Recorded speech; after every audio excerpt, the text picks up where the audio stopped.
oh, there's an attempt on the president's life. It's like, oh my God, this is serious, right? Like if you hear me sounding sarcastic or whatever, like I can't help it, but it's not because I am minimizing attempts on our president. I don't care, Democrat, Republican, I don't care what political party any president is a part of.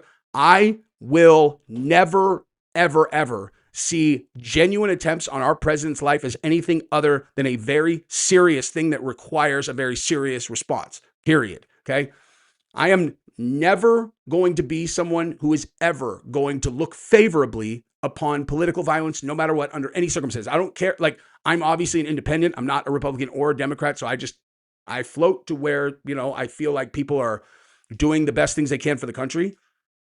But let's say hypothetically, I aligned 100% with one party or the other. And then somebody who I think is a really bad actor gets killed. Not only will I never celebrate, I will point at the people who do and be like, that is unacceptable completely. So just excuse my sarcasm when I'm, about to do the thing that I'm going to do. Okay. Because again, it's like the ball, like, oh no, there's an attempt on the president's life. And that's why we need the ballroom. You're like, the ball, this is why we need the White House ballroom? What are you talking about? The president just got shot, man. We need a lot more serious things than the White House ballroom. You think that the only place the president's ever going to be is going to be at the White House ballroom? Like, someone made an attempt on his life. And so that's why I'm saying this is why that kind of thing makes me suspicious. Because it's like, that's the talking point. Why we need the ballroom? Who came up with that? All the high value targets in the United States, all the highest value targets in the United States are all in that room. And they're like, it's fine, and it's not that big a deal if someone gets in. Like, that's weird. Okay. I genuinely 100% am not saying that it's fake. I'm really not. Like, I'm not like cloaking it or whatever. I'm really not saying that. I'm just saying that's weird. Like, it's weird. How could security be that lax? Especially with this president that's had 2 attempts on him already. And people talking about it online all day, every day. How many times have we covered a person who's like, I'm going to do it? They're on X. They're all, I'm going to DC, and you know what I'm talking about. Like, how many people do that on social media? And then they have lax security. It's just weird, People have very short memories. They don't remember what things are like. They don't remember 2 years ago. They don't remember what it was like 2.5 years ago, 3 years ago. Okay. Well, I do. Okay. Like, I do remember. And electing this administration, we killed woke. Okay. Woke's dead now.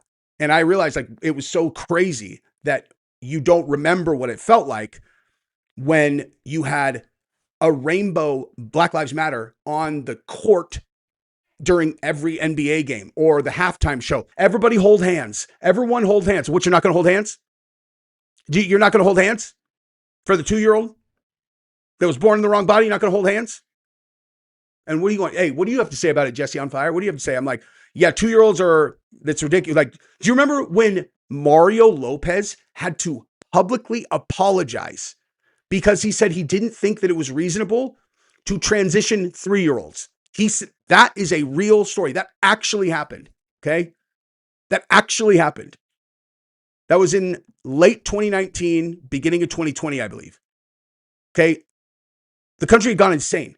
We had woke infiltration of the military, woke infiltration on the, in the schools. And this is not a small deal. Like, now you forget how big of a deal. It's like, you can't forget that stuff. It matters. Well, you think that the other guys can't come in and go, listen, we care about America. It's America first. Blah, blah, blah. We're just, we would never go back to like transitioning kids or whatever. And then they immediately, we just go back to all of that bullshit. They're going to go back to banning people off of social media. They're going to go back to all of this lockdown mandates on what you can inject in you or what you have to inject in your body, all that stuff. You think that they're not going to bring that stuff back?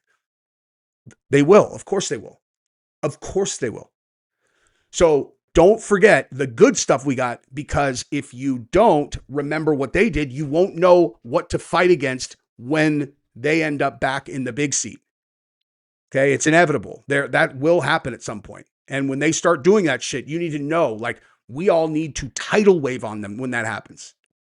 We did get out of the WHO. pulled out of the WHO, huge. Put RFK into the head of HHS, and I realize there's stuff that you can throw out that's like, oh, but we also did this. It just seems like it, like I understand, right? But we pulled out of the WHO. We did get out. We put RFK in a good position.